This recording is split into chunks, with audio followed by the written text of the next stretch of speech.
I think I just found a solution. As you can see, it's all sitting on my chair. What can possibly go wrong? Initiating. Welcome back to my daily grind. Create yourself is what you'll find me doing every day and every night. No time to lose. One day, one step in the right direction. I'm Chris and I'm only here to show you if I can do it, you can do it too. Welcome back to the vlog. It is Saturday, another day, another chance to push hard. And the topic for this vlog is the Blast Nozzle module. So let's get it. By the way, all the flamethrower vlogs right here, watch them all. But before we get started, love goes out to all my subscribers. Thank you for making my life special and worth living to the max. So let me try to give back with a sweet video. So yeah, check it out. I'm investing way too much time in this project, but it is so much fun. This black print right here, I probably worked on this thing for a good 3 hours. It took 5 hours to print. As you can see, I had a bit of problems with removing the support, but yeah, I managed to do it. And after I somehow inserted the valve, you gotta be kidding me. Oh.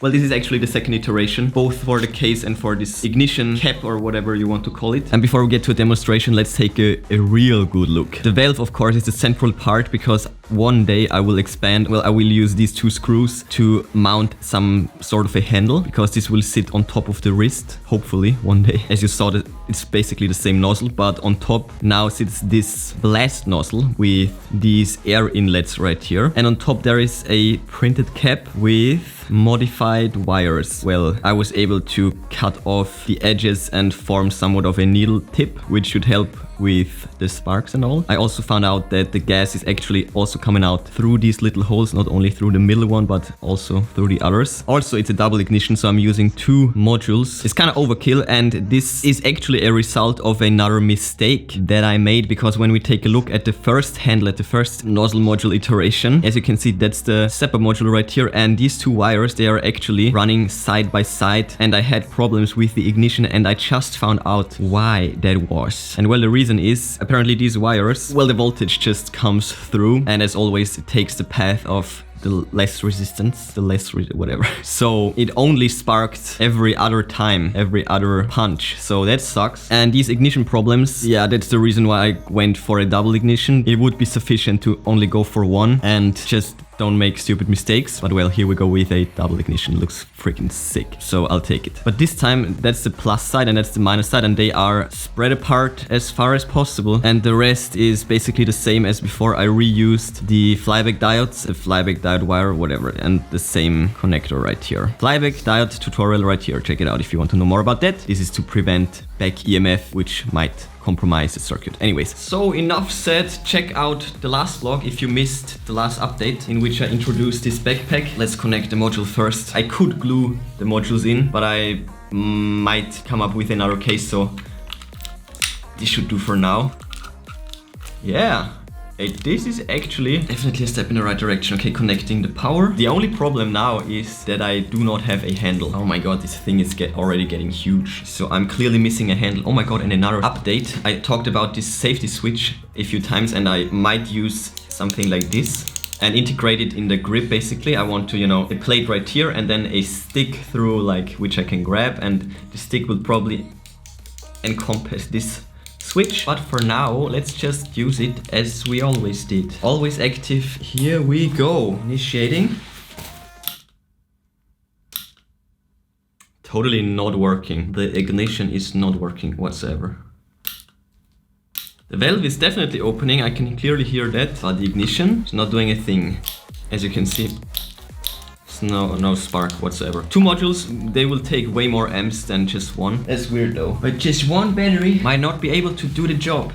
Well, I have a problem. The Arduino seems to be fried for good. I always had this problem that apparently one transistor led through the voltage to the spark module. I never figured out the reason for that, and now it's basically crash, I think. But I want to test this module so bad. I really want to test this module in this vlog. I need to find out if this is working or not. So I again brought, well, the upgraded full bridge rectifier. You can check out the vlog right here if you're interested in this thing, into the little upgrades. And I will activate the valve with the power supply right here, and everything, as you can see, is connected, is hooked up to the module, and I can basically control it with this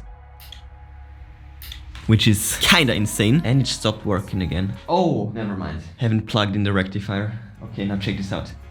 Hey. That's working. Now I just need to connect the gas. And then I have no idea how in the freaking world should I test this. In a safe way, that is. I think I just found a solution. As you can see, it's all sitting on my chair.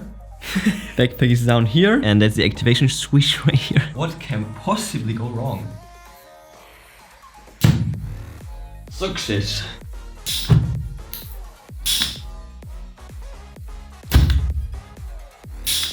Oh my god. This much pressure, but it's not getting ignited.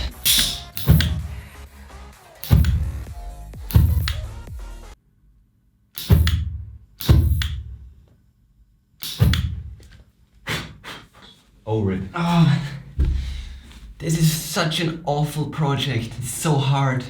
Now this thing is a bit wasted. It's a bit burnt. And the reason for that was this back burn. And the reason for this back burn is of course that this was basically a stupid experiment. There are capacitors inside and they kept the valve open for a bit too long basically. But at least the ignition does work. But I think I might actually need to move it into the middle. Oh my god, this is just so insane. But as always, I learned quite a lot. First of all, I need a way more powerful battery solution. I think I need at least 5 or 6 amps all in all. The freaking step-up modules on their own need around 4 amps, I think. The valve is not a problem at all. I figured out how to make the ignition work, but igniting the gas itself is still, you know, somewhat complicated. I'm not there yet. And I also need to redo the complete housing and the control unit. But yeah, that was a step in the right direction. You can check out the next update right here. Probably building a DIY power bank, battery pack, whatever you want to call it. But yeah, that's enough progress for today. Smash that like button. The way I smashed my Arduino somehow in this vlog. Bang the bell like crap to never miss Flamefist updates. Check the recent news on ChrisViral.com. And yeah, that's it for today. I will see you tomorrow.